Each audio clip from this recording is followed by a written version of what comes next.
Directors అందరితో conference తీసుకున్నాం. ఈరోజు దగ్గర 3 లక్షల టన్నులతో ఓల్డ్ బ్యాలెన్స్ ఉంది. దాంతో కలిపి ఇప్పటికి 6,65,000 మెట్రిక్ టన్నులు యూరియా అందుబాటులో పెట్టాం. గత సీజన్తో పోల్చుకుంటే ఈరోజు ఈనాటికి 97,000 మెట్రిక్ టన్నులు యూరియా అధికంగా సరఫరా చేశాం. రైతులకు ఈ మొత్తం యూరియా కూడా చేరింది. ఈరోజు 4,900 రైతు సేవా సంఘాలు, 1890 పిఎస్ఎస్లు, 8,150 ప్రైవేట్ డీలర్ల వద్ద 70,000 మెట్రిక్ టన్నులు ఇంకా యూరియా ఉంది. అంటే తీసుకున్న మిగిలిన 94,000లో ఆ అకౌంట్స్లో కొద్దిగా ముందు తీసుకుంటున్నా, అవన్నీ అడ్జస్ట్ చేసినా కూడా 70,000 ఉంది. లాస్ట్ 10 డేస్లో దగ్గర 28,000 సప్లై చేశాం. రాబోయే 10 రోజుల్లో 30,000 టన్నులు మళ్ళా అందుబాటులోకి వస్తుంది. కేంద్రం నిన్నే 53,000 మెట్రిక్ టన్నులు కేటాయించారు.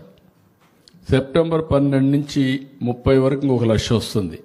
మొత్తం కలిస్తే 2,71,000 మెట్రిక్ టన్నులు అందుబాటులోకి వస్తుంది. 2,71,000 మెట్రిక్ టన్నులు అందుబాటులోకి వస్తుంది. ఎవ్వరు కూడా దీనికి ఆందోళన చెందక్కర్లేదు. రబీకి కూడా 9,38,000 మెట్రిక్ టన్నులు అలాట్మెంట్ కూడా వచ్చింది. కాబట్టి ఎక్కడ కూడా ప్యానిక్ రియాక్షన్ అవసరం లేదు. కావాలని కొంతమంది రెచ్చగొడితే ఎవ్వరు కూడా సంవేదన పాటించండి. వాళ్ళ కార్యకర్తలు వస్తే ఎట్లా హ్యాండిల్ చేయాలో చేస్తాం. రైతుల ముసుగులో వైఎస్ఆర్ కాంగ్రెస్ పార్టీ కార్యకర్తలు వచ్చి రాజకీయం చేయాలంటే మాత్రం కబద్దార్ జాగ్రత్తగా ఉండండి. మర్యాదగా చెప్తున్నా. మీరేమనుకుంటారంటే మీరు నేరాలు ఘోరాలు చేసి యువతులపైన వేసి తప్పించుకోవాలని ప్రయత్నం చేస్తున్నారు. ఎంత నీచంగా ఉన్నారంటే వీళ్ళని చూస్తే వీళ్ళు మనుషులా పశువులా మనం చెప్పలేని పరిస్థితి. కుప్పంలో మొన్నే నేను ఇనాగరేట్ చేశాను. నేను అక్కడి నుంచి రాకమునిపే నేను వెళ్ళిపోతాను, నీళ్లు రావని మాట్లాడే పరిస్థితి వచ్చారు. ఒక పంపు 3 గంటలు టెక్నికల్ ప్రాబ్లం వచ్చింది. ఇమ్మీడియట్గా పంపుని రీప్లేస్ చేశారు. ఇప్పుడు కూడా పెడుతున్నారు. కాలువలు ఎండిపోయినాయి, నీళ్లు రావడం లేదు, మోసం చేశారని. అంటే ఏమనుకుంటున్నారు మీరు? సోషల్ మీడియా ఉందని మీ ఇష్టానుసారంగా వాగితే మీ సమాధానం ఇవ్వాలన్నిటికీ. అలాంటి వాళ్ళని ఏం చేయాలనో పగడ్బందీగా ఆలోచిస్తాం. వాస్తవాలు రాసే వాళ్ళని వాళ్ళు ఏదైనా రాస్తే తప్పుంటే కరెక్ట్ చేసుకుంటాం. తప్పుడు వార్తలు రాస్తే మాత్రం కబద్దార్ జాగ్రత్తగా ఉండండి. మీరు వేయడం మేము ఫేక్ న్యూస్ అని పెట్టుకోవాలన్నా బుద్ధి జ్ఞానం లేదు మీకు? ఏమనుకుంటున్నారు మీరు? ప్రతిరోజు ఏదో ఒకటి పెట్టి ప్రజల అటెన్షన్ డైవర్ట్ చేసి కావాలని ఫేక్ న్యూస్ అంతా పెట్టే పరిస్థితికి వచ్చారు. అందుకే నేను చెప్పాను, ఈ ఎర్రా వాసు, ఎర్రా రామూర్తి, చీలి వెంకటేశ్వరరావు, కోలాంటి ఈశ్వరరావు వీళ్ళంతా వైఎస్ఆర్ కాంగ్రెస్ వాళ్ళు. మీరు రాజకీయాలుంటే మీ ఇంట్లో చేసుకోండి. ప్రభుత్వం దగ్గర మాత్రం తోక తిప్పితే తోక కట్ చేస్తాం. ఇంకొక ఆయన మాట్లాడతాడు, అక్కడేదో విశాఖపట్నం రైల్వే మనం స్టీల్ ప్లాంట్ ప్రైవేటైజ్ చేస్తే పోరాడతాడంట. ఎవరు చెప్పాడా నిన్ను పోరాడమని?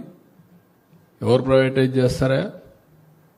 డెఫినెట్గా కొన్ని గవర్నమెంట్లు అన్నీ కూడా కొన్ని సర్వీసులు అవుట్సోర్సింగ్ చేసుకుంటారు సమర్థత పెంచడానికి. అది నెపం పెట్టి ఇష్టానుసారంగా మాట్లాడడం.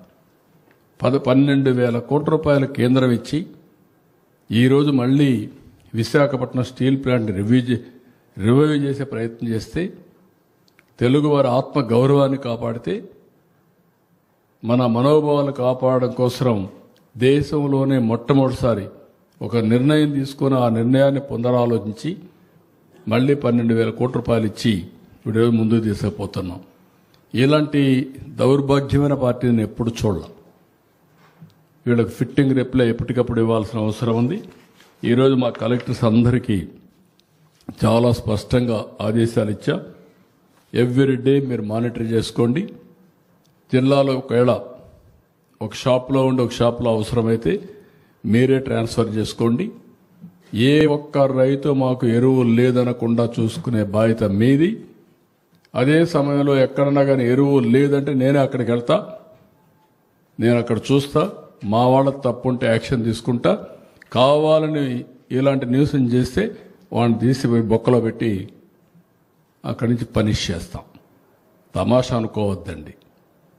రేపటి నుంచి ఎక్కడ జరిగినా సరే రాష్ట్రం మొత్తం రైతాంగానికి అందరికీ విజ్ఞప్తి చేస్తున్నా, మీరు రాజకీయాల్లో మీరు భాగస్వాములు కావద్దండి. రైతులుగా ప్రవర్తించండి. మొన్నే 7,000 రూపాయలు మీ అకౌంట్లో వేసాం, అన్నదాత సుఖీభవ. అదే మరి ఈరోజు రాష్ట్రంలో పుష్కలంగా నీరంతా ఇచ్చాం. 95% రిజర్వాయర్ల నీళ్లు నింపాం. పోయిన సంవత్సరం నీటి కొరత లేకుండా చేశాం.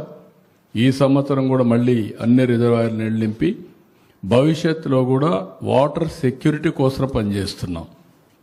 అదే మరి ఎక్కడికి ఎవ్వరికి ఇబ్బందులు లేకుండా ఫెర్టిలైజర్స్ కానీ పెస్టిసైడ్స్ కానీ అన్నీ కూడా మానిటర్ చేస్తున్నాం.